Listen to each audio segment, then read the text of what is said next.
भगवान देवाधिदेव महादेव कहीं दूर नहीं है। भगवान देवाधिदेव महादेव कहीं दूर नहीं है।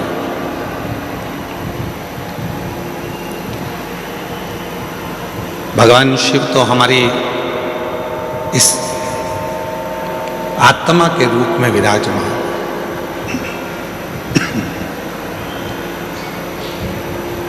भगवान शिव हमारी श्वासों के रूप में विराजमान। अब दुनिया के लोग क्या करते हैं? आज आप लोगों से एक ग्रीन शिवरात्रि के रूप में आप लोगों से कहा गया था कि एक एक वृक्ष लगाएं, और आप लोगों ने एक एक वृक्ष लगाया। एक एक वृक्ष आप लोग रोपित करें। क्यों कहा? हमारा और आपका शरीर रहेगा जितने दिन है, पर हमारे और जाने के बाद भी यदि उस वृक्ष की पत्तियां बेलपत्र के रूप में शिव जी को चढ़ती रहेगी तो ये निश्चित है कि हम हैं और हमारे बाबा को हम कुछ रोज दे रहे हैं, ये प्रस्तुत होता रहे।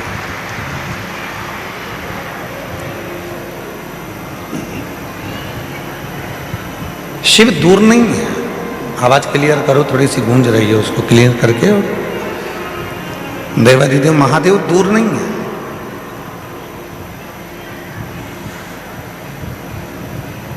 दुनिया के लोग भगवान शंकर को ढूंढने के लिए बहुत दूर दूर जाते हैं, पर शिव पुराण कहती है कहीं मत जाओ।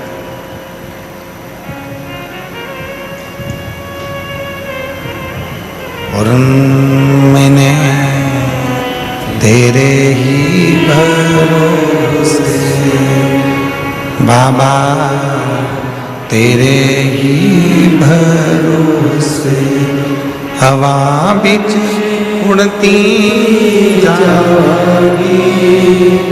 बाबा डोर हटो छड़ी नाम कटी जागी। भोले मैं तेरी पदम, शंभू मैं तेरी पदम। हवा बिच उड़ती जागी।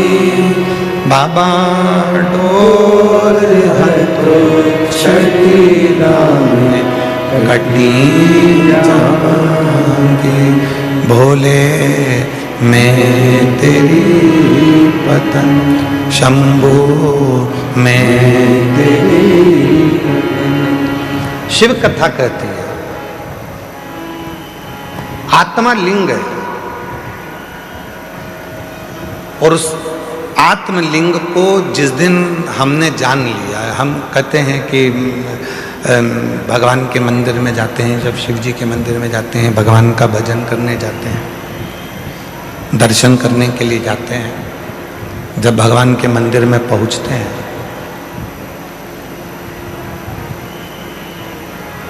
क्यों कहते हैं कि लोग कि गुरुजी एक लोटा जल और सारी समस्या का हल, ऐसे कैसे हो सकता?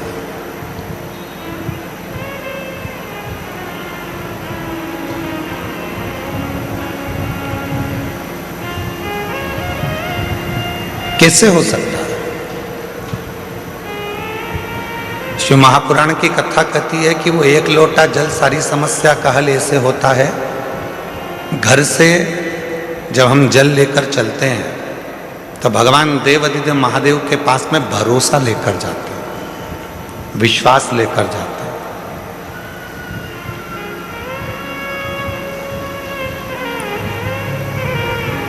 ये आत्मलिंग जब शिवलिंग के सामने जाता है, और आत्मलिंग और शिवलिंग के बीच में जो जल चढ़ाया जाता है, जो जल चढ़ता है, वो आत्मलिंग और शिवलिंग के विश्वास को, भरोसे को दृढ़ कर देता है।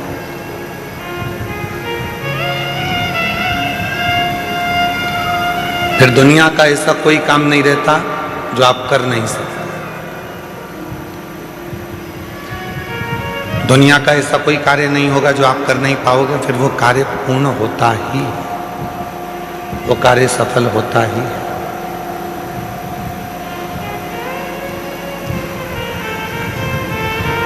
एक सुंदर चरित्र। उधर आवाज नहीं जा रही है भाई, आप आवाज खोल रहे हो परंतु वो गूंज रही है, उसको ढीले कम करो क्योंकि वैसे ही वो हॉल है ना तो गूंज रही है, और आवाज को क्लियर करो। और इधर साइड में आवाज नहीं जा रही, तुम्हारे लड़कों को भेजो उधर सुनने के लिए। उधर भी नहीं आ रही है क्या? उधर भी लड़कों को भेजिए। शिव कथा कह रही है, भगवान देवादिदेव महादेव का चरित्र कह रहा है, भगवान शंकर की पवित्र कथा कह रही है। शिव को रामचरितमानस में विश्वास कहा, और जब व्यक्ति के जीवन में विश्वास प्रबल हो जाता है, भरोसा दृढ़ हो जाता है, तो उसका कार्य अपने आप सफल होना प्रारंभ हो जाता है। अपने आप वो कर्म भी करता है, मेहनत भी करता है, परिश्रम भी करता है, और शिव पर भरोसा कर कर आगे भी बढ़ता है। पर कभी कभी ऐसा योग भी बन जाता है कि हम मंदिर जाते जाते, भगवान का दर्शन करते करते, भगवान को एक लोटा जल चढ़ाते चढ़ाते, भजन करते करते, कभी कभी ऐसा भी समय आ जाता है कि हमारा मन, एक दिन ऐसा होता है कि अब मंदिर नहीं जाऊं तो अच्छा, बहुत दिन हो गए।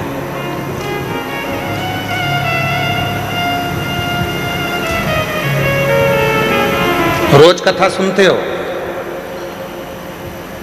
प्रतिदिन कथा को श्रवण करते, और कभी कभी मन ऐसा भी कर जाता है कि अब 2 4 8 दिन अभी जरा मैं अभी कथा नहीं सुनूंगी, अभी मैं सीरियल देखूंगी, नाटक देखूंगी, कभी कभी मन कर।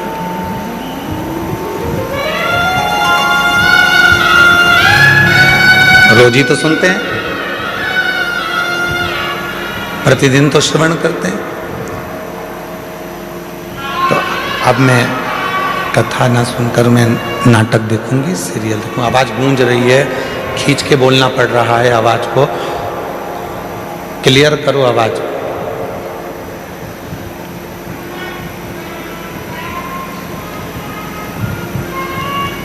कभी कभी मन कर जाता है ऐसा कि अब मैं, इतने दिन मैंने कथा सुन ली है, इतने दिन में मंदिर चली गई हूँ, इतने दिन मैंने सत्संग कर लिया, इतने दिन मैंने कीर्तन कर लिया, इतने दिन मैंने मंत्र जाप कर लिया है, इतने दिन मैंने नाम जाप कर लिया है, अब मैं थोड़े दिन नहीं करूँगी। क्यों? कभी आपने विचार करा कि ऐसा मन में भाव क्यों आ जाता है, किस लिए आ जाता है? गुरु में और भगवान में एक बहुत बड़ा अंतर है। गुरु में और परमात्मा में एक बहुत बड़ा अंतर है। गुरु में और ईश्वर में एक बहुत बड़ा अंतर है। गुरु में और भगवान में एक बहुत बड़ा अंतर है। गुरु का काम है आपको मंदिर तक भेजना, गुरु का काम है आपके हाथ में माला पकड़ाना, गुरु का काम है आपको शंकर के मंदिर तक भेजना, गुरु का काम है आपको कथा तक भेजना, गुरु का काम है आपको भजन तक भेजना, गुरु का काम है आपको मंदिर तक भेजना। और परमात्मा का काम क्या है? भगवान का काम क्या है? बिल्कुल इसके विपरीत। गुरु क्या करेगा? माला पकड़ाएगा। भगवान क्या करेगा? माल पकड़ा के माला छुड़ा देगा। गुरु क्या करेगा? मंदिर पहुंचाएगा। भगवान क्या करेगा? मंदिर से दूर हटाएगा। भगवान क्या करेगा? तुम्हें मंदिर से दूर भगाएगा। क्यों? अगर यह मंदिर आता रहेगा तो मुझे देते रहना पड़ेगा, इसलिए इसको एक बार में इतना दे देता हूं कि ये व्यस्त हो जाएगा, इतना व्यस्त हो जाएगा कि मंदिर आना छोड़ देगा तो मैं इसको देना छोड़ दूंगा। और गुरु क्या कर रहा है? मंदिर जा। गुरु क्या कर रहा है? एक लोटा जल चढ़ा। गुरु क्या कर रहा है? माला पकड़। गुरु क्या कर रहा है? कथा सुनो, रोज सुनो, 15 मिनट सुनो, 5 मिनट सुनो, 10 मिनट सुनो, 15 मिनट सुनो, 20 मिनट सुनो, पर प्रतिदिन कथा सुनो, ये गुरु कह रहा है। और भगवान क्या कर रहा है? इसको आज ऐसी फिल्म में उलझाऊंगा कि आज की कथा पूरी इसकी छुड़ा दूंगा। कथा छूटी तो कहते हैं ना, तू बोला मैं चला, विक्रम बेताल। कथा छुड़ाना।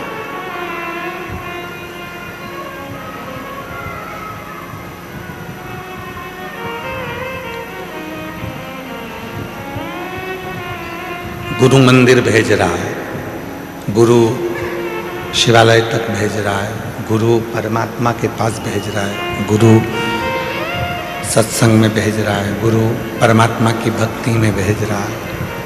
और परमात्मा मंदिर को छुड़ा रहे हैं, माला छुड़ा रहे हैं, सत्संग छुड़ा रहे हैं, भजन छुड़ा रहे हैं।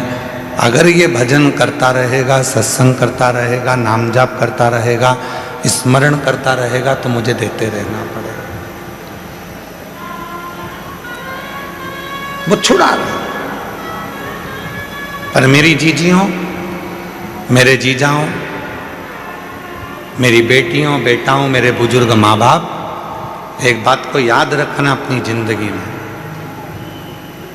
कितनी भी उलझन जिंदगी में आ जाए और कितनी भी दौलत जिंदगी में मिल जाए, आप शंकर भगवान के मंदिर जाना मत छोड़ना। वो तुम्हारी उलझन मिटाना नहीं छोड़ेगा। वो तुम्हें सुख भी देगा, आनंद भी देगा, खुशियाँ भी देगा, सारा वैभव भी देगा, सब कुछ प्रदान करेगा और तुम्हारे जीवन की सारे दुखों को, सारी तकलीफों को, सारे कष्टों को मिटा भी देगा।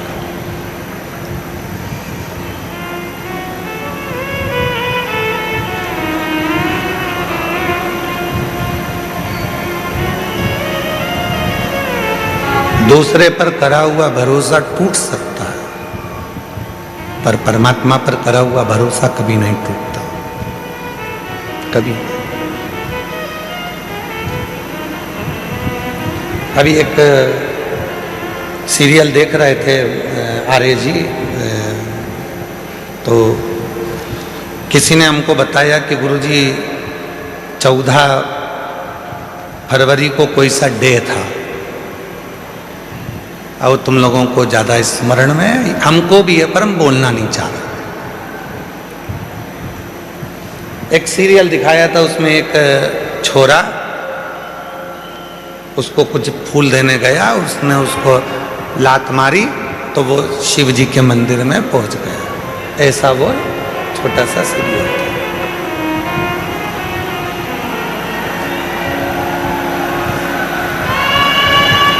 तुम्हारे लड़कों को भेजिए, उधर आवाज नहीं जा रही है। ये आवाज केवल यहीं यहीं गूंज रही है और इधर आसपास में कहीं नहीं आवाज गूंज के हमारे पास आ रही है, पर आवाज पब्लिक में नहीं जा रही है।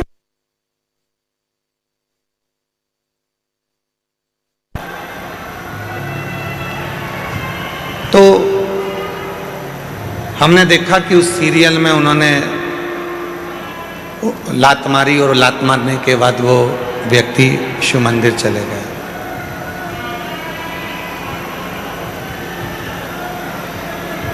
शिव कथा कर रही है,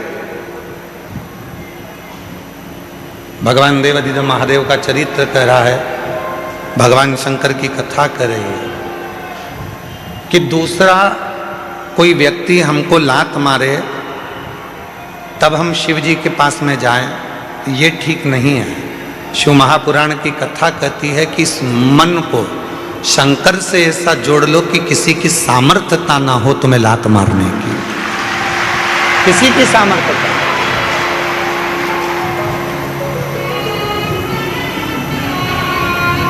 माननीय प्रधानमंत्री जी, भारत सरकार के नरेंद्र भाई मोदी जी ने कहा है कि आत्मनिर्भर भारत हो।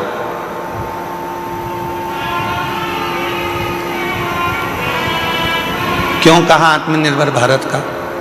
फिर आवाज गूंज के आ रही है, आवाज आसपास की आवाज खोलिए। पता नहीं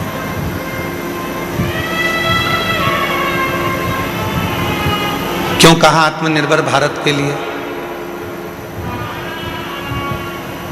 आत्मनिर्भर भारत के लिए इसलिए कहा कि वो भी जानते हैं जब हम अपना खुद का कोई कार्य करेंगे, खुद की फैक्ट्री डालेंगे, खुद का कोई कार्य करेंगे, तो किसी दूसरे देश की हिम्मत नहीं होगी हमको ठोकर मारने की, बल्कि हम उनको ठोकर मार देंगे। स्वयं निर्माण करें, सभी वाद्य यंत्र जरा शांत रखें।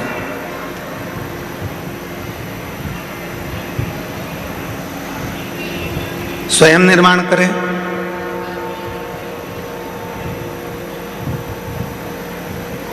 स्वयं अपना कार्य करें। किसी दूसरे की सामर्थ्य ना हो तुमको ठोकर मारने की। आप स्वयं इतने प्रबल बने।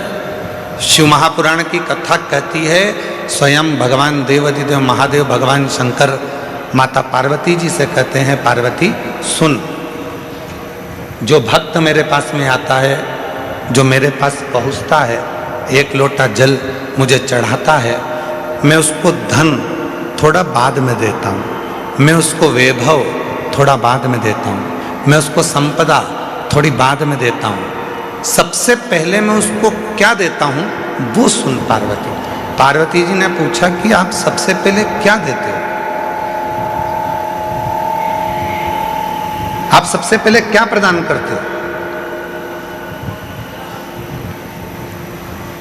तो शिव जी कहते हैं, मैं सबसे पहले उसको सहनशीलता देता हूं।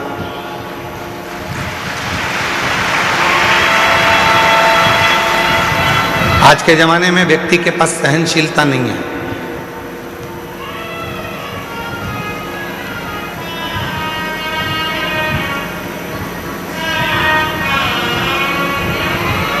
कोई किसी की सुनता ही नहीं है। आज के व्यक्ति के पास सहनशीलता खत्म हो गई। हमने पहले भी कथा में कहा था, आज फिर कहते हैं। पहले भी हम कथा में बोले थे, आज फिर कहते हैं। बहू कहती है मैं किसी की नहीं सुनूंगी, सास कहती है मैं किसी की नहीं सुनूंगी, बाप कहता है मैं किसी की नहीं सुनूंगा, बेटा कहता है मैं किसी की नहीं सुनूंगा, भाई कहता है मैं किसी की नहीं सुनूंगा, रिश्तेदार कहते हैं हम किसी की नहीं सुनेंगे। तो सुनेगा कौन? सियोर वाला महाराज सुनेगा कौन? मतलब सहनशीलता खत्म हो गई। सहनशीलता पूरी की पूरी चली गई, सहनशीलता समाप्त। आज सहनशीलता नहीं। शिव कथा कर रही है, भगवान शंकर का चरित्र कह रहा है, शिव महापुराण की कथा कर रही है। पार्वती जो मेरे पास में आता है, पार्वती जो मेरे पास पहुंचता है, पार्वती मैं उसको धन देता हूं पर दूंगा थोड़ा रुक कर, वैभव दूंगा थोड़ा रुक कर, संपदा दूंगा थोड़ा रुक कर, कुर्सी दूंगा थोड़ा रुक कर, प्रतिष्ठा दूंगा थोड़ा रुक कर, पर सबसे पहले मैं उसको देता हूं सहनशीलता। क्यों? क्योंकि जब व्यक्ति को मैं धन देता हूं, व्यक्ति को जब मैं वैभव देता हूं, व्यक्ति को जब मैं सत्ता देता हूं, व्यक्ति को जब मैं संपदा देता हूं, जब वो उन्नति की सीढ़ी पर चढ़ना प्रारंभ करता है, तब लोग उसको ताने देना प्रारंभ करते हैं। उस समय पर उसको सहनशीलता की जरूरत पड़ती है, सहन करने की जरूरत है। शंभु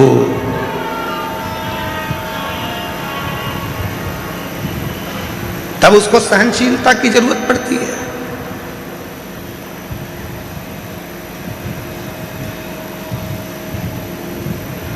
धन दे दिया मैंने और उससे सहन ही नहीं हुआ। कई लोग ऐसे भी हैं जिनको ज्यादा दिख जाता है तो हार्ट अटैक आ जाता है।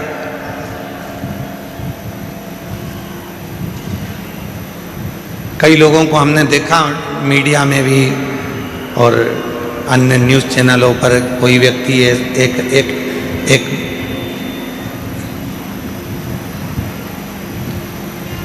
विधायक जी चुनाव लड़े और चुनाव लड़े, जीत गए। इतनी खुशी हो गई, इतनी खुशी हो गई कि सीट पे बैठे बैठे ही निपट गए, सहन नहीं हो पाया।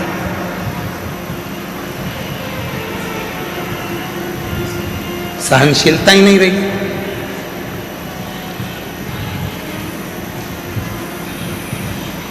शिव कहते हैं पार्वती में सबसे पहले सहनशीलता देता हूं। आप जब शिव जी के मंदिर जाना चालू करेंगे, भगवान शंकर के मंदिर में जाना चालू करेंगे, शिव जी को एक लोटा जल चढ़ाना प्रारंभ करेंगे, तो शंकर भगवान सबसे पहले आपको सहनशीलता देंगे। तू मेरे मंदिर में आएगी, झाड़ू लगाएगी, पोछा लगाएगी, साफ करेगी, दुनिया के लोग तुझे ताना देंगे, आड़ा टेढ़ा कहेंगे, अपशब्द कहेंगे, तुझे सहन करना आना चाहिए।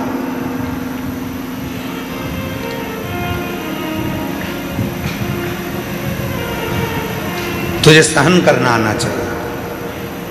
इसलिए शिव सबसे पहले देते हैं तो सहनशीलता देते हैं। शंकर भगवान देते हैं तो सबसे पहले सहनशीलता देते हैं, सहनशीलता। और आज शिवरात्रि है, देवादिदेव महादेव की वो रात्रि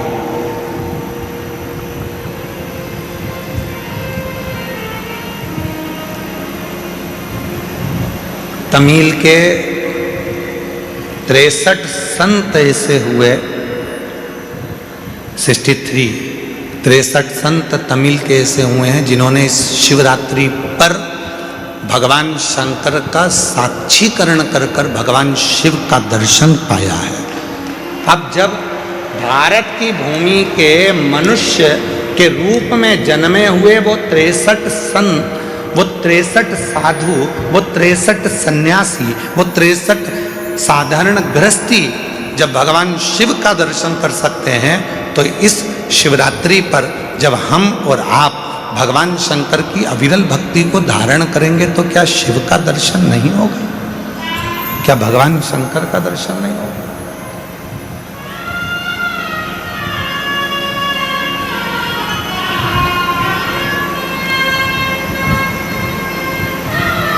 बस उसको भजने का तरीका है, उसके स्मरण का तरीका है। कई लोग कहते हैं क्यों गुरुजी आप दिन भर बैठे बैठे अपनी कथा में बेलपत्री ऐसे चढ़ाना, बेलपत्री की नोक ये डंडी ऐसी रखना, दुर्वा ऐसे चढ़ाना, पानी ऐसे चढ़ाना, फूल ऐसे चढ़ाना, चावल का दाना ऐसे चढ़ाना, ये सब चीज़ें आप बताते रहते हो, सब चीज़ें आप बताते हो, तो क्या इसका फर्क पड़ता है कि बेलपत्री की डंडी इधर रखेंगे तो इसका फर्क पड़ेगा,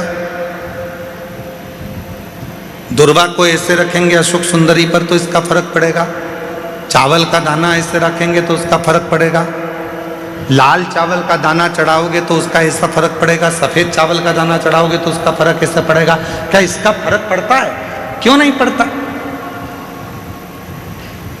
डॉक्टर भी तो दवाई देता है, डॉक्टर बोल देता है कि ये सारी दवाई ले जाओ, ये भी लेके जाओ, ये भी लेके जाओ, ये भी लेके जाओ, सब एक साथ खा जाना, एक साथ उसको खा लो। डॉक्टर भी कहता है ये वाली दवाई खाली पेट लेना, ये वाली दवाई नाश्ते के बाद लेना, ये दवाई भोजन करने के बाद लेना, ये दवाई रात्रि को सोने से पहले लेना, और सुनो अगर ज़्यादा तकलीफ हो तो ये वाली दवाई इस समय पर ले लेना। अगर तुम्हें लग रहा है कि शरीर में कष्ट है, तुम्हें लग रहा है शरीर ठीक नहीं है, तो ये वाली दवाई लेना और रात्रि को लेके और दूध से लेना और सो जा। अब डॉक्टर को क्या पड़ी कि वो तुम्हें बताए कि ये दवाई ऐसे लेना, ये दवाई वैसे लेना, इस दवाई को ऐसे लेना। जैसे दवाई लेने का तरीका होता है, और अगर हम उस डॉक्टर के बताए अनुसार दवाई नहीं लेते तो हमारा शरीर में रोग ठीक नहीं होता है। तुम चाहे फिर पूरी दवाई एक साथ खा लो तो उससे रोग ठीक नहीं होगा, पर जैसा डॉक्टर ने कहा है, जैसा डॉक्टर ने बताया है, जैसा डॉक्टर ने कहा है कि समय समय पर ऐसे ऐसे लेना पड़ेगा तो उसका फल मिलेगा, उसका फल प्राप्त होगा। उसी तरह शिव महापुराण में भी वर्णन किया गया, भगवान शंकर की कथा में वर्णन किया गया कि बेलपत्री कैसे चढ़ाना है। शिवरात्रि पर बेर का महत्व कितना है, कितना महत्व। प्रकृति के देव अधिदेव महादेव को प्रकृति की ही वस्तुओं से रिझाया जा सकता है।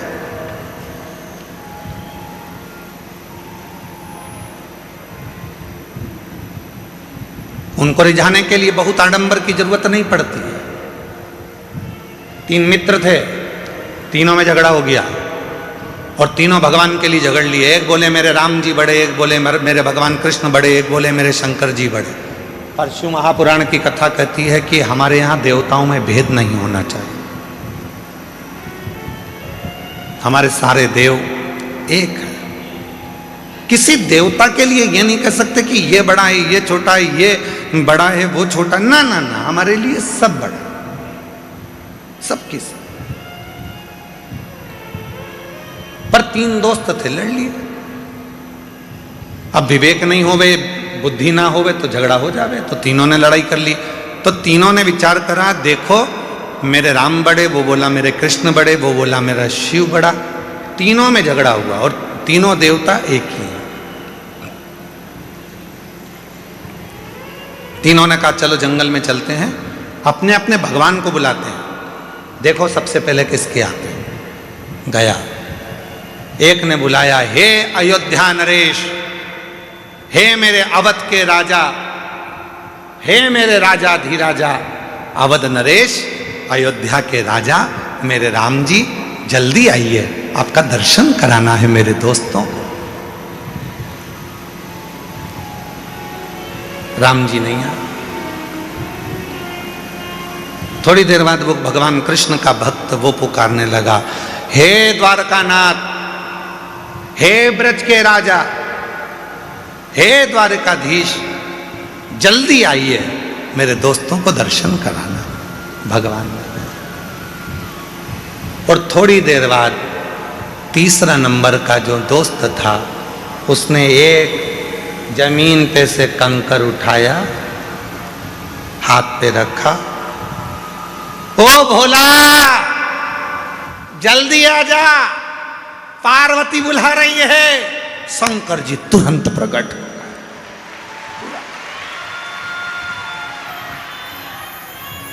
थोड़ी देर बाद राम जी आ रहे थे रथ पर, थोड़ी देर बाद भगवान कृष्ण आ रहे थे रथ पर, सेना साथ थी, पूरी सेना साथ में पहुंचे। लड़के ने कहा राम जी से, प्रभु इतनी देर से आए? भगवान बोले तूने क्या कहा? हे अवध के राजा आओ। अब राजा आता है तो कोई ऐसे ही आ जाता है क्या? राजा आता है तो पूरी प्रजा को लेकर आता है, राजा आता है तो सेना साथ में लाता है, राजा आता है तो पूरी व्यवस्था के साथ आना पड़ता है। इसलिए पहले व्यवस्था करी फिर आया। फिर उसने दूसरे ने कहा भगवान कृष्ण से, प्रभु आप इतनी लेट आए। भगवान बोले तूने क्या कहा था? हे ब्रज के राजा, हे द्वारका के राजा पधारो। अब राजा आएगा तो पूरी साज से आएगा, तो मुझे कपड़े वपड़े चेंज करके फेटा मेटा बांध कर पूरी सेना के साथ चलना पड़ता है, पूरी सेना के साथ चलूंगा। अगर तू बोलता हे राम आइए, मैं तुरंत आ जाता। तूने कहा अवध के राजा राम आइए, हे अवध नरेश आइए, तो अवध नरेश के रूप में आए। तू बोलता हे मेरे गोपाला, हे मेरे कानूड़ा, हे मेरे कन्हैया आइए, मैं तुरंत आ जाता। तूने कहा हे द्वारकाधीश, हे ब्रज के राजा आप आइए, तो मुझे राजा जैसा ठाट लेकर तो आना पड़ेगा। राजा जैसा ठाट रखना पड़ेगा। हम कई बार अपनी कथा में वर्णन करते हैं कि जितने भी यजमान बने हैं ना, इन यजमानों से कहते हैं कि कभी भी तुम ये विचार मत करना कि तुम यजमान,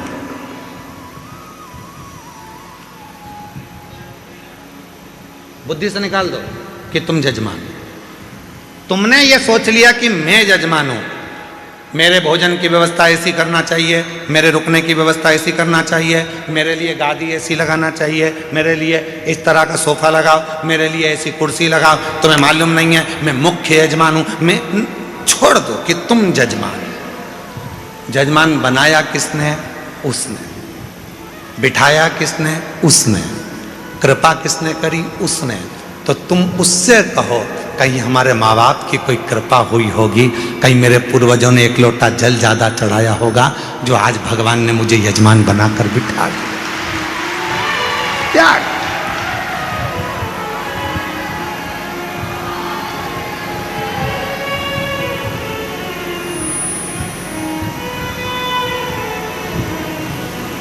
आर्य जी, रघुवंशी जी, यहाँ जितना भोजन चलता है, पीछे जो भंडारा चल रहा है जिसमें 1 से 1.25 लाख लोग रोज भोजन करते हैं प्रतिदिन।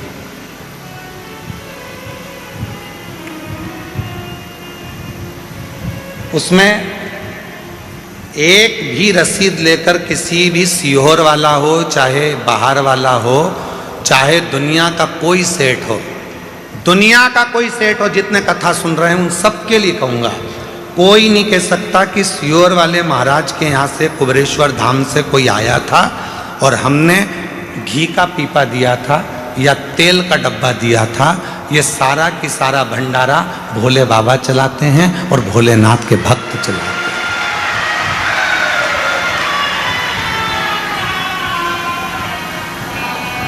एक भी सीहोर जिला हो, चाहे बाहर का, पूरा भारत की भूमि के जितने सेठ सुन रहे हैं वो भी एक नहीं कह सकता कि हम कुबेरेश्वर धाम पर भंडारा होता है तो हम उसमें 5 लाख देते हैं कि 1 लाख देते हैं कि 50,000 देते हैं कि 21,000 देते हैं कि 2 लाख देते हैं कि 10 लाख देते हैं कि 8 लाख देते हैं। कोई नहीं कह सकता, क्योंकि कुबेरेश्वर धाम का भंडारा, उसका नाम कुबेरेश्वर महादेव है।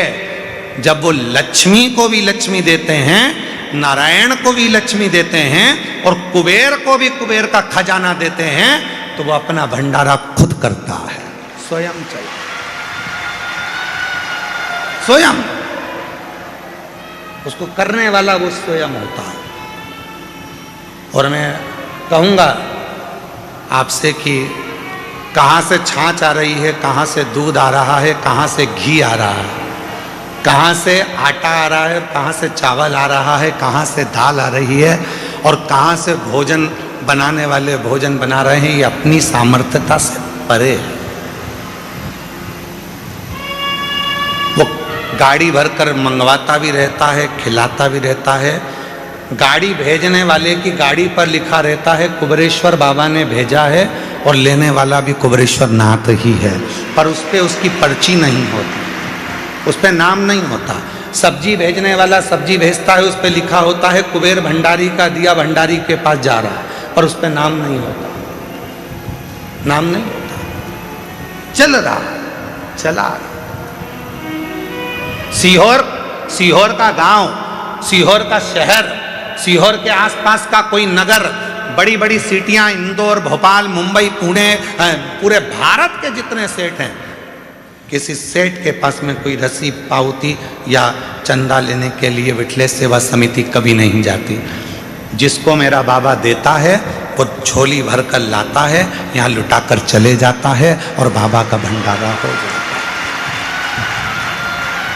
और उस विश्वास से कह रहे हैं, आप आयो, जितने श्रोता इस पंडाल में बैठे हैं और 3 पंडाल पीछे के, चौथा, 5वां, और भी जो लोग मंदिर प्रांगण में, धर्मशालाओं में, रोडों पर और ग्राउंड में जहां जहां बैठे हैं, विश्वास के साथ कहता हूं, आज शिवरात्रि के दिन, अगली शिवरात्रि तक मेरा बाबा आपको भी इतना देगा कि आप झोली भरकर यहां पटक कर जाओगे।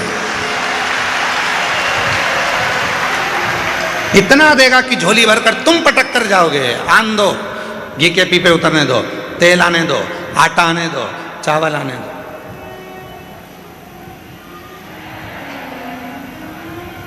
वो करुणा सा,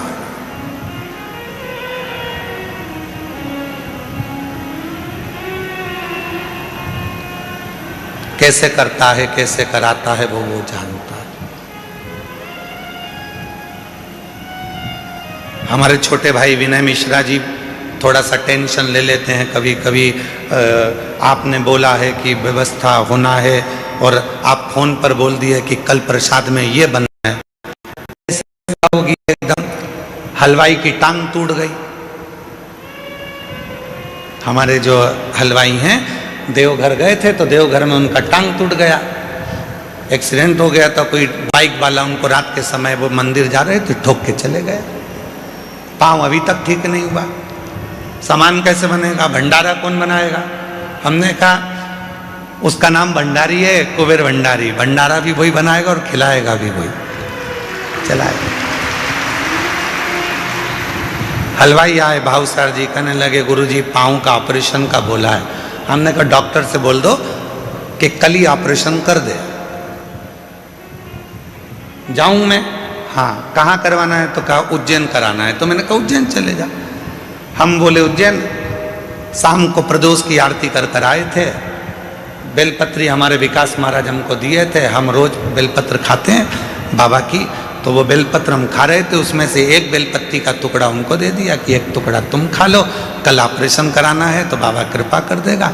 ऑपरेशन वाले डॉक्टर के पास गए तो उसने कहा ऑपरेशन की जरूरत नहीं, तुम्हारी हड्डी जुड़ गई है, काम करना चालू कर।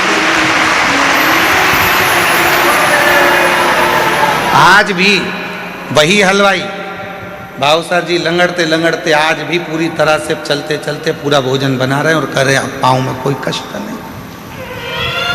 प्रभु आपकी कृपा से सब काम हो रहा है, करते हो भोले बाबा मेरा नाम हो रहा है, भोले आपकी कृपा से सब काम हो रहा है, शंभु आपकी कृपा से सब काम हो रहा है। वो तुमको देता है और तुम बाबा के धाम में पटक कर जाते हो, वो तुमको देगा।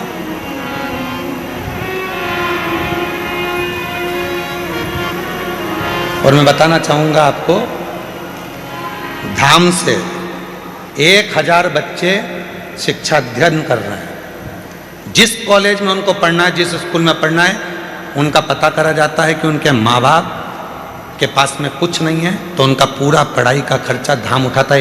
ऐसे 1000 बच्चे जिनकी शिक्षा कुबेरेश्वर धाम करा।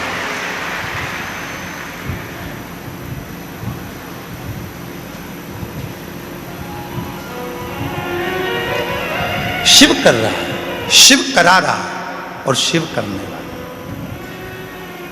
और आपसे भी निवेदन करेंगे, आपके गांव में, आपके नगर में कोई हमारा बिठले सेवा समिति की रसीद लेकर कोई 1000 कह दे कि सीवर वाले महाराज के यहाँ से आए चंदा दो, तो उसको ले जाके थाने में बंद करा देना।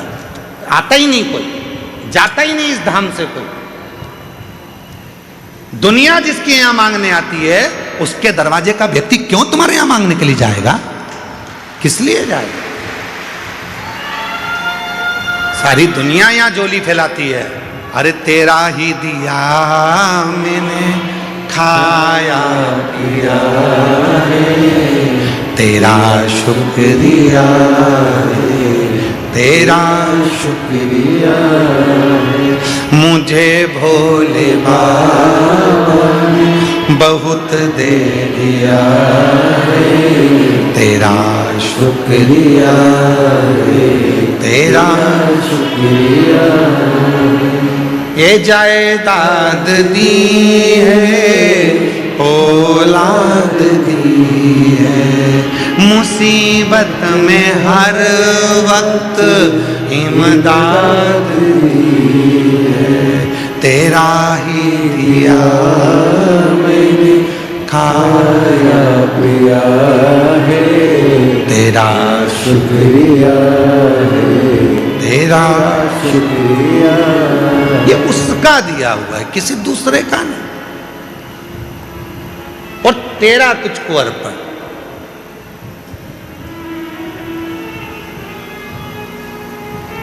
तमिल के 63 भगवान शंकर के शिव भक्तों में एक भक्त है सुंदर, जिसका नाम है सुंदर।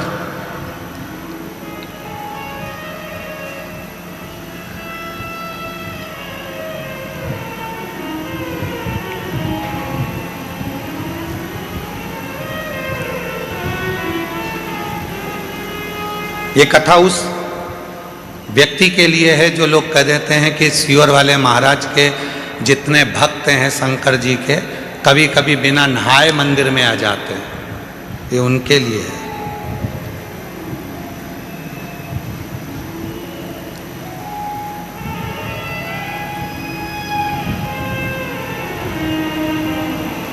और जितनी बात बोली जा रही है सब पुराणोक्त है, पुराणों में से। शिव महापुराण की व्यासपीठ से कोई भी बात बिना पुराण की एक भी नहीं निकलती। पुराण के अंश में से तमिल की शिव संप्रदाय की पुराण को निकालिए, उसमें सुंदर भगत का चरित्र आएगा। सुंदर भगत, जिसका नाम है सुंदर। 63 भक्तों में से एक भक्त हैं सुंदर भगत। छोटे थे, बचपना था, 5 साल की उम्र थी। माँ रोज शिव की आराधना करती थी, शंकर की साधना करती थी, शिव मंदिर में जाती थी, बच्चे को साथ ले जाती थी।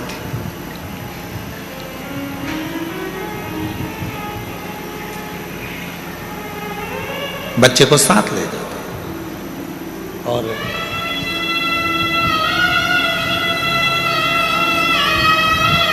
बच्चा नहाता भी नहीं, मुख धोता भी नहीं, मां के साथ चले जाता।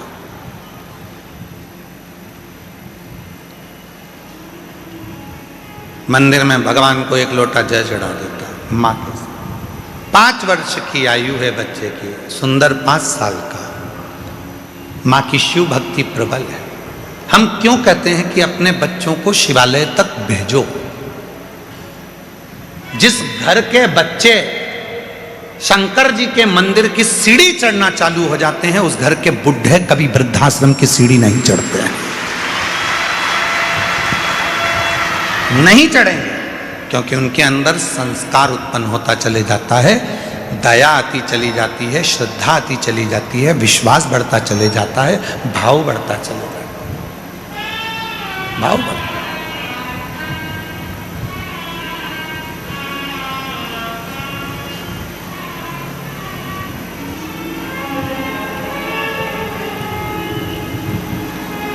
और देख लिया संसार हमने, देख लिया सब मतलब के यार हमने, देख लिया। जब दुनिया साथ छोड़ती है तब देवाधिदेव महादेव साथ। एक बच्ची का एक पत्र है,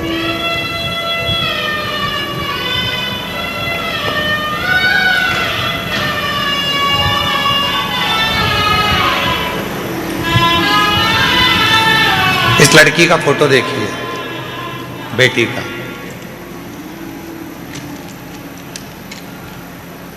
फिर पत्र पढ़ेंगे, एलईडी पर चल रहा है। इस बेटी का फोटो देखो, फिर अपन इस पत्र को पढ़ेंगे। इसकी दोनों आंखें नहीं है, नेत्रविहीन है ये बेटी। चल गया पत्र। कल एक यहाँ सामने भी टीवी लगाओ तो दिखा, थोड़ा सा मालूम पड़े तो ठीक है।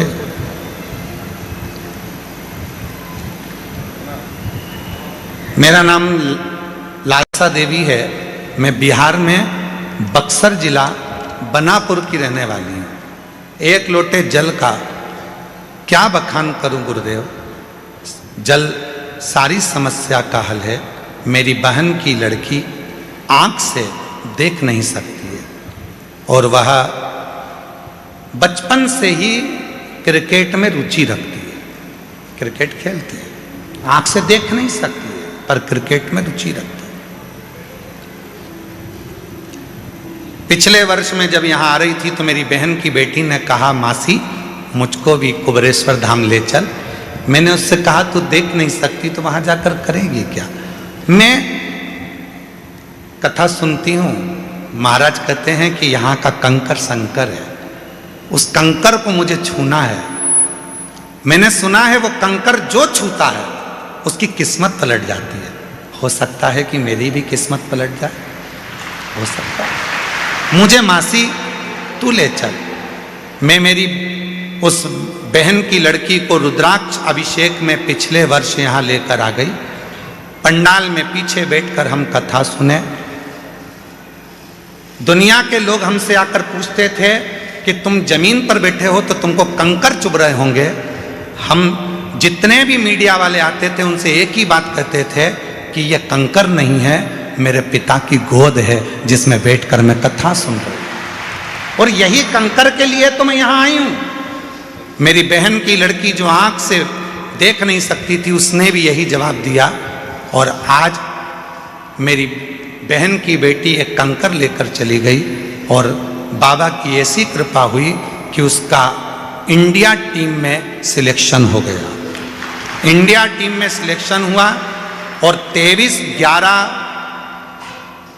बाबा की ऐसी कृपा हुई, 23/11/2025 को फाइनल मुकाबले में इंडिया और नेपाल के बीच में जो मैच हुआ, ब्लाइंड क्रिकेट T20 में विश्व कप चैंपियन के रूप में वो बेटी जीत गई।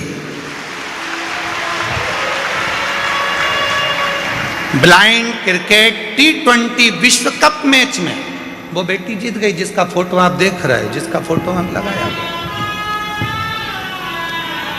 जो अपनी मासी से आए हैं। आ जाओ आ जाओ आ जाओ। बेटी नहीं आई है ना? हाँ, इसमें लिखा है अपने बेटी अभी आई नहीं है। आप आ जाओ, जो पत्र लाए हैं आ जाओ, आ जाइए। गुरुदेव, यहाँ का कंकर शंकर है। अभिमाननीय हमारे बीच में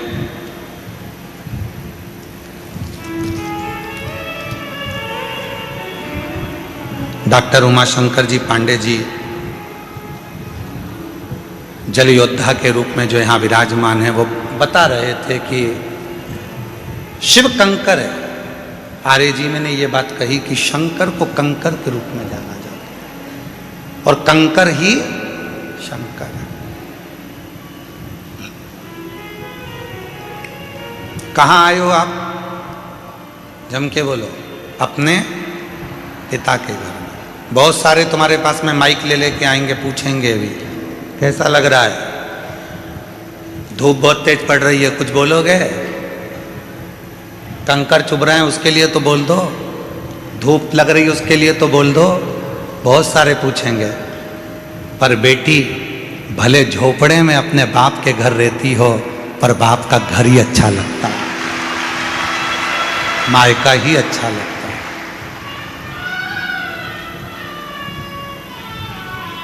पूछेंगे लोग, आएंगे। कोई तकलीफ हो रही होगी तुमको, बोलो ना, तकलीफ बोलो। वो बोल देती है कि तकलीफ है, तुम प्रश्न करने आते ही काहे को? ये हमारे बाप का घर है। पिया के घर में, पति के घर में तो मैं आराम से डनलप के गद्दे पर सोती हूँ और 8 बजे उठती हूँ, और यहाँ तो मुझे 25 बार सोचना पड़ता है, खाली मिलेगी क्या, जाऊं क्या? अभी कितनी बज गई? 3 बजी है। फिर सो गई। 4 बज गई, आवाज आना चालू हो गई, चोरों से सावधान, अपना सामान संभाल के रखना, बच्चों का हाथ पकड़ कर रखना, सूचना मिलना चालू। उठ गए, जाग गए। पिता का घर है ना, समय की कोई गणना,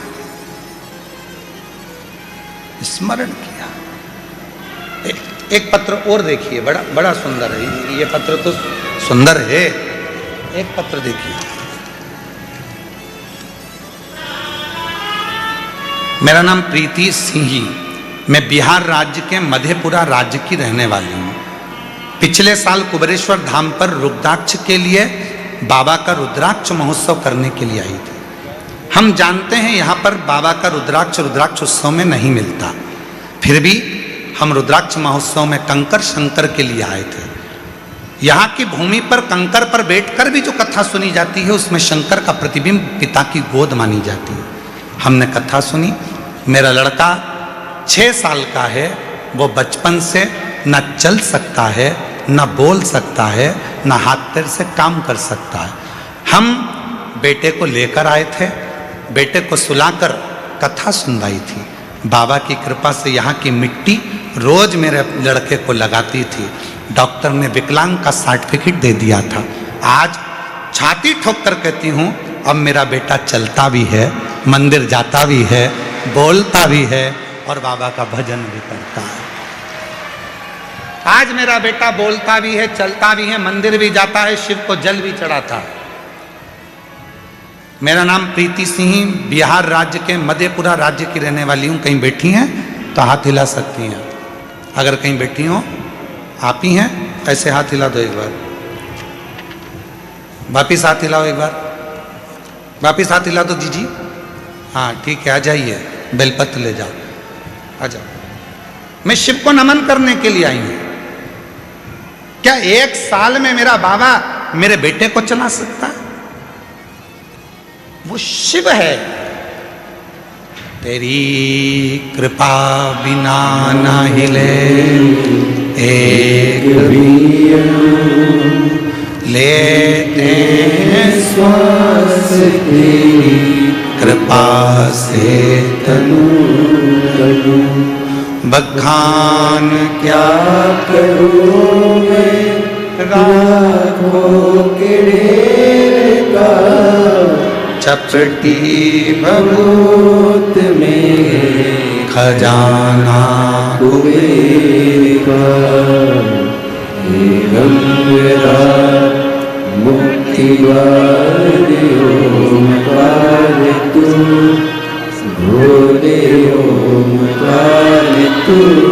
एक उसको आयो शरण तिहारी शंभु तार तार तू।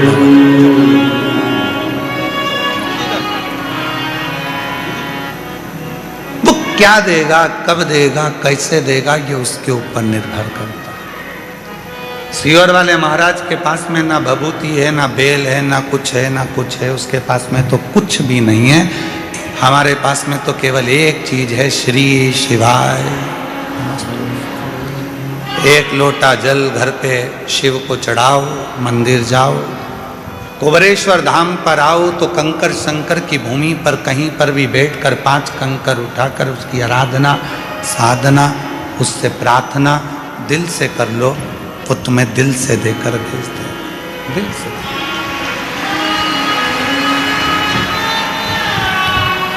वो दे देगा।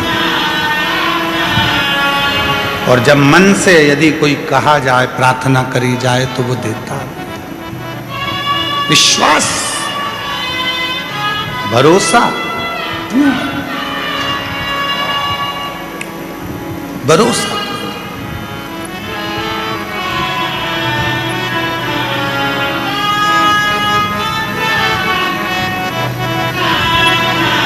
लोग कहते हैं कि इतनी भीड़ होती है कुबरेश्वर धाम पर, इतनी भीड़ होती है कुबरेश्वर धाम पर, इतनी भीड़ होती है। हर बार सोचते हैं कि इस साल अगर भीड़ कम होगी तो मैं कथा में जाऊंगी, थोड़ी भीड़ कम होगी तो कथा में जाऊंगी। सोचते सोचते सालों निकल जाते हैं।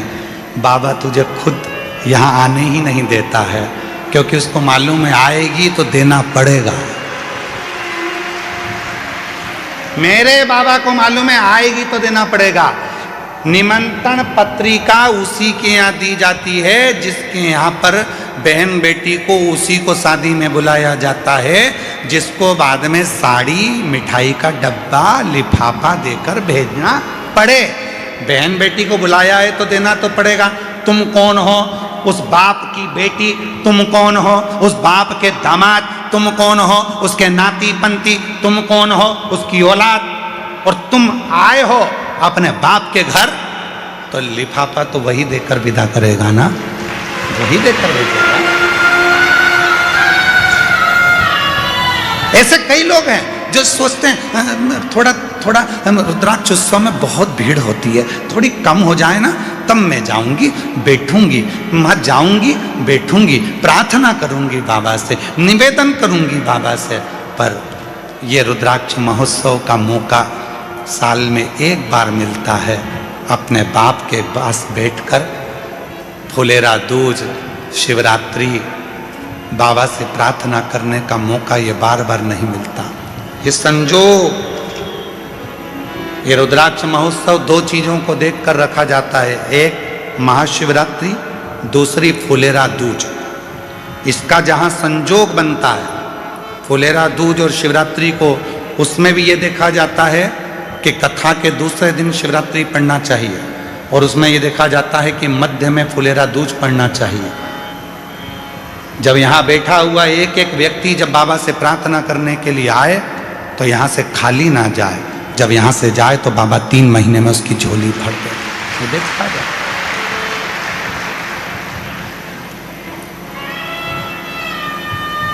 होती है।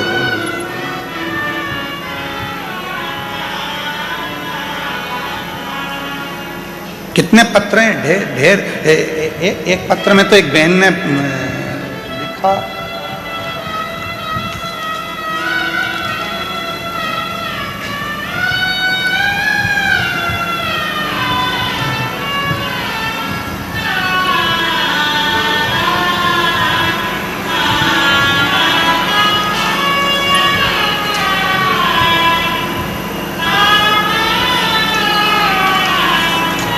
दिग्विजय सिंह, गांव जालीनेर, जिला रतलाम, मध्य प्रदेश से हैं।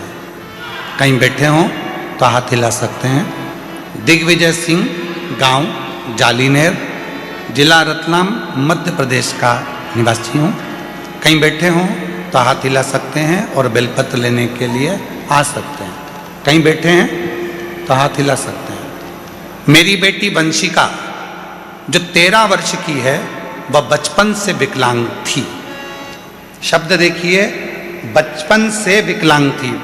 टीवी पर कथा में आप पत्र पढ़ सकते हैं। गुरुदेव, मैंने उदयपुर, अहमदाबाद, इंदौर के आसपास बहुत से अस्पताल में दिखाया, लेकिन कहीं से कुछ फर्क नहीं पड़ा। फिर मैंने शिव महापुराण जो भाटापारा की 3 दिवसीय एवं सिंगरौली की 4 दिवसीय कथा मैंने अपनी बेटी को टीवी के माध्यम से सुनाई और शिव उपासना की। तभी मेरी बेटी के हाव भाव में फर्क दिखने लगा और फिर मैं उसको लेकर बाबा कुबरेश्वर धाम आ गई। वहाँ रुद्राक्ष महोत्सव था। रुद्राक्ष महोत्सव में अपनी बेटी को लाकर कथा श्रवण कराई। बाबा ऐसी बाबा ने कृपा कर दी, बेटी को यहाँ का मिट्टी और बाबा का भाव से नमन करवाया, कथा श्रवण कराई। और आज बाबा को मैं धन्यवाद देने के लिए आई हूँ कि मेरी बेटी का शरीर, जो कि 13 साल की बेटी थी, वो काम नहीं करती थी, विकलांग थी, आज मेरी बेटी का शरीर हमने यहाँ का बाबा का रुद्राक्ष बाद में ले जा कर दिया। टीवी पर कथा सुनाना प्रारंभ करी।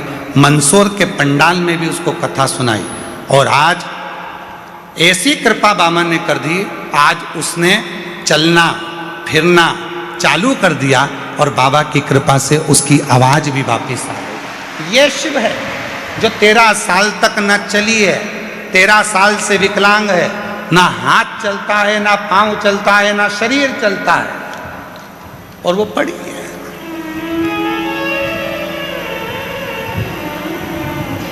कहीं बैठे हों। मेरा नाम दिग्विजय सिंह, गांव जालीनेर, जिला रतलाम, मध्य प्रदेश का निवासी हूँ। गुरुदेव, एक लाइन देखिए कितनी सुंदर लिखी है। गुरुदेव, आज वह खुद चलकर शिव मंदिर जाती है और शिव जी को जल अर्पित करती है। गुरुदेव, मैं और मेरी बेटी आज पंडाल में ही कथा सुनने के लिए आए हैं। कहीं बैठे हों तो आ सकते हैं। श्री दिग्विजय सिंह, गांव जालीनेर, जिला रतलाम, मध्य प्रदेश से हैं। आ जाओ, आ जाओ।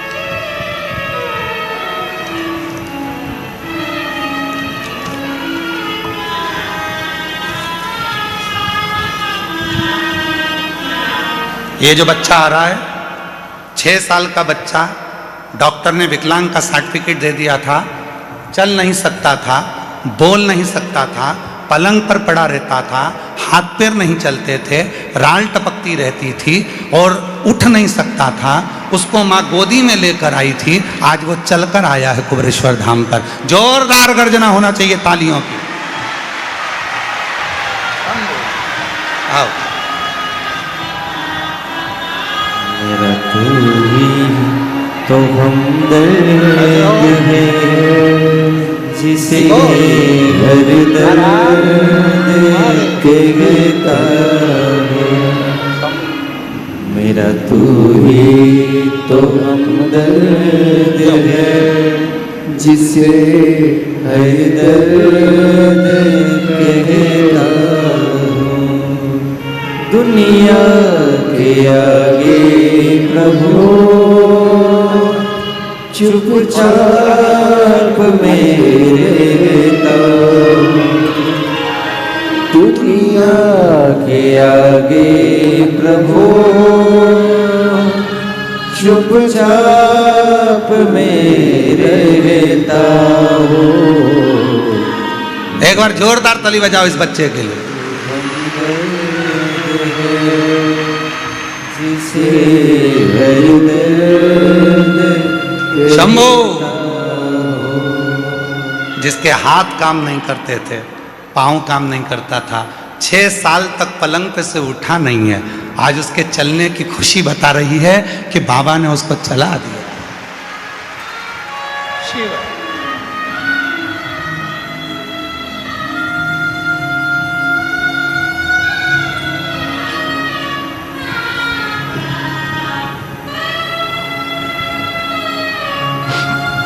आया नजर ना कोई भी अपना, जब मुझको दरकार थी,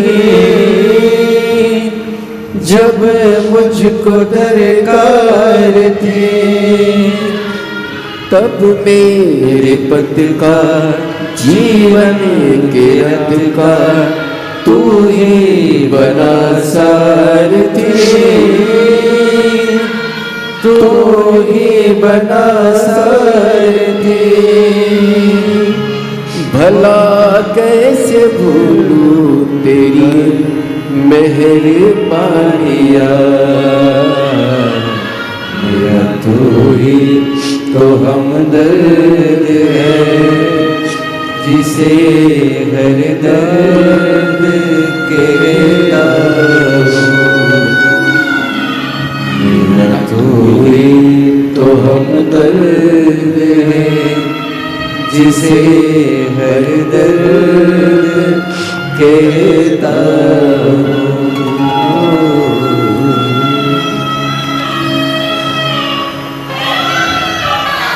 कैसे देगा, कब देगा?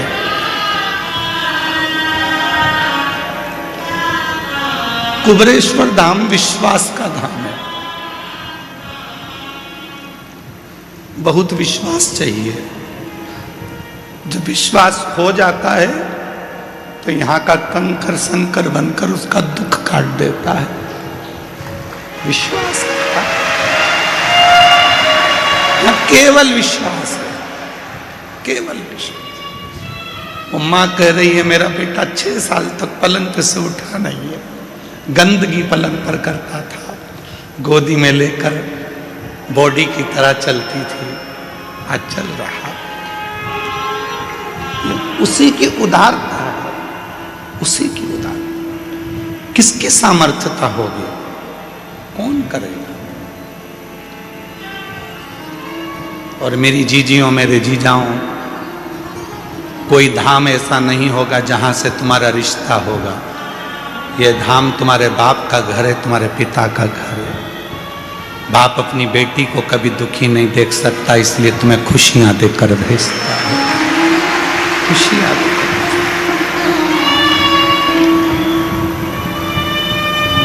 ये उसका घर है, वो खुशियां देकर भेजता है।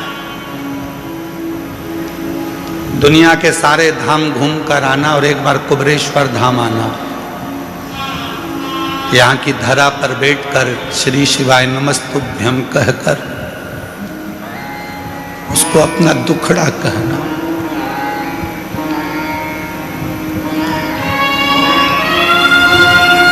उसको बोलना, बहुत संभाले, बहुत।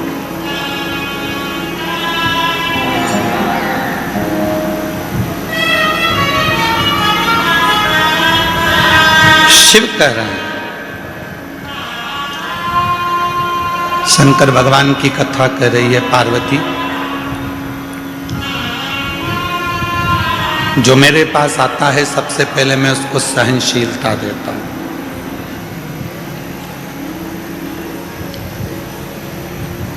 सबसे पहले मेरे भोले बाबा आपको सहनशील बनाएंगे, क्योंकि हो सकता है कि आपको जब वो वैभव देगा, धन देगा, संपदा देगा, सत्ता देगा, कुर्सी देगा, दौलत देगा, तो हो सकता है कि कुछ तुम्हारी जिंदगी में तुम सहन ना कर पाओ। वो सहनशीलता देता है, और जिस दिन तुम्हारे जीवन में सहनशीलता आ जाती है, फिर वो तुमको सब कुछ देना प्रारंभ कर देता है, सब कुछ देगा।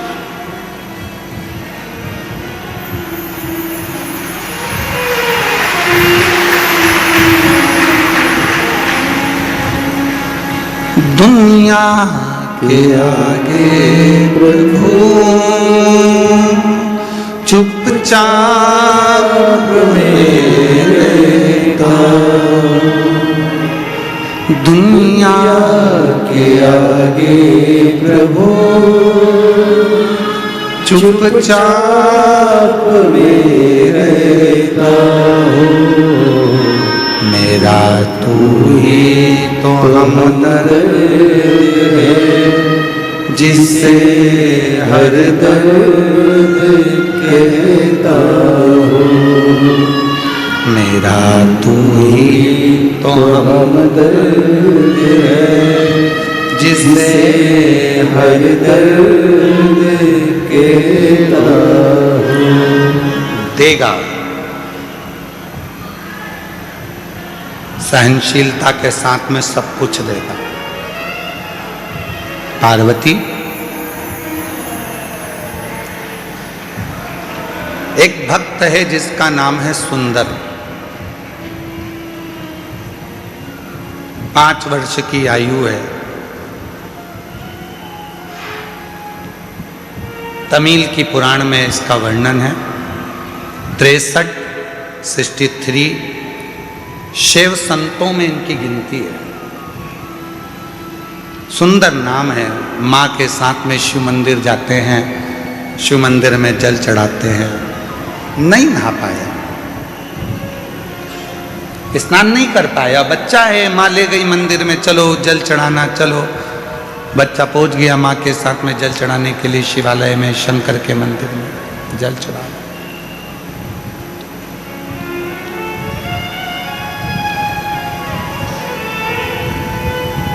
सुंदर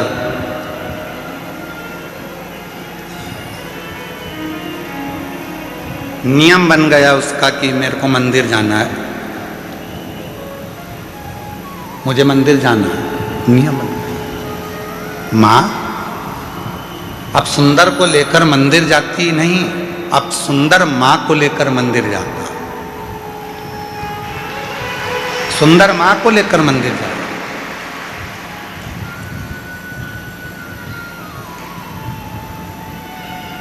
यहाँ बॉम्बे के एक जजमान परिवार बैठे हुए हैं, दोनों पति पत्नी, जो अभी कथा के रात्रि को जब हम आए थे डबरा से, तब वो मिलने के लिए कक्ष में भी आए थे। और कुबरेश्वर बाबा के शिवलिंग आदिक के लिए उनका वर्णन। कहाँ बैठे हैं दोनों? खड़े हो तो खड़े हो जाओ दोनों। ये दोनों ऐसे यजमान हैं कि इनके बेटा मुंबई में जॉब करता है और बेटा कहकर भेजता है, मम्मा तुम सीहोर वाले बाबा की कथा में यजमान नहीं बनी इस बार, चलो जाओ। 3 साल से लगातार ऐसा कोई तीर्थ नहीं छोड़ रहा बेटा, और माँ बाप को, और खुद भी आता है 1 दिन के लिए, फ्लाइट से आता है, रुकता है और कथा श्रवण कर कर चला गया। मैं धन्यवाद देता हूं आपके पुत्र को भी, बहुओं को भी, बच्चों को भी। बैठिए साथ।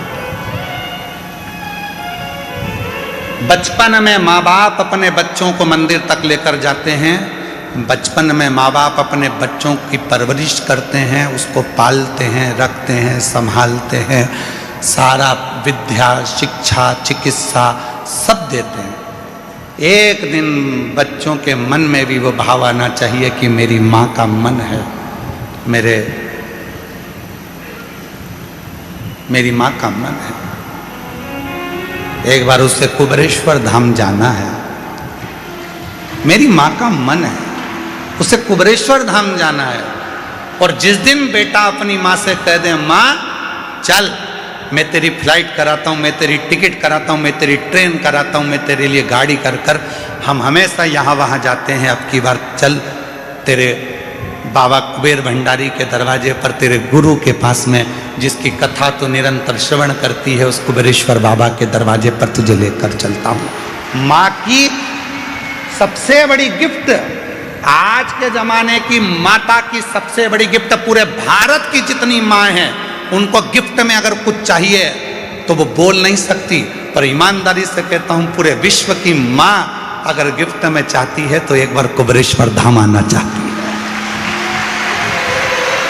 एक बार मुझे मेरे बाबा के यहाँ ले चल, एक बार मुझे कुबेर भंडारी के दरवाजे पर ले चल, उसकी धरा पर मुझे लेटना है, उसकी धरा पर मुझे सोना है, उसकी धरा की मिट्टी को मुझे अपने शरीर पर लगाना है, जो 12 ज्योतिर्लिंग का बीच में है, उसकी धरा पर मैं चली जाऊंगी तो मुझ में 12 ज्योतिर्लिंग के बल अपने आप आ जाएगा। हर माँ, हर बेटी, हर स्त्री, हर पुरुष यही चाहता जाए।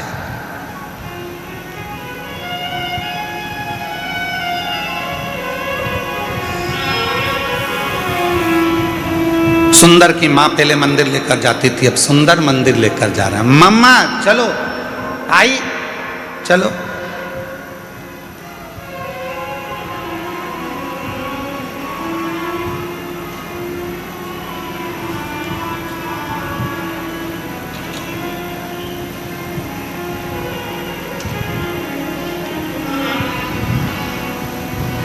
और चले, धीरे धीरे धीरे धीरे सुंदर बड़े हो गए।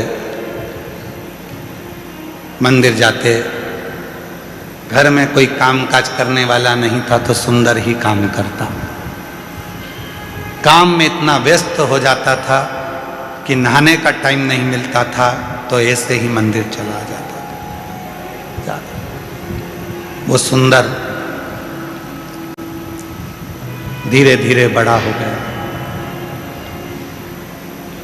और उस सुंदर की शादी हो गई, धर्मपत्नी आ गई।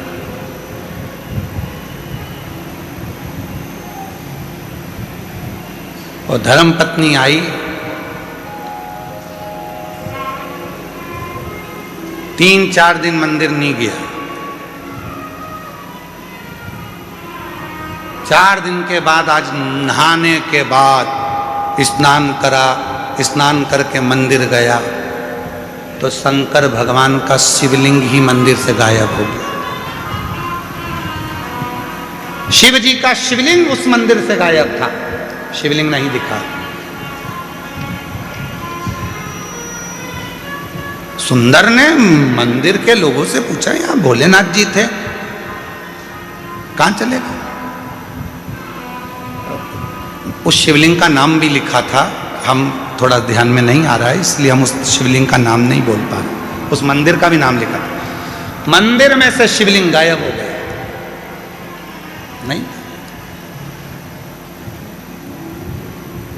नहीं जानते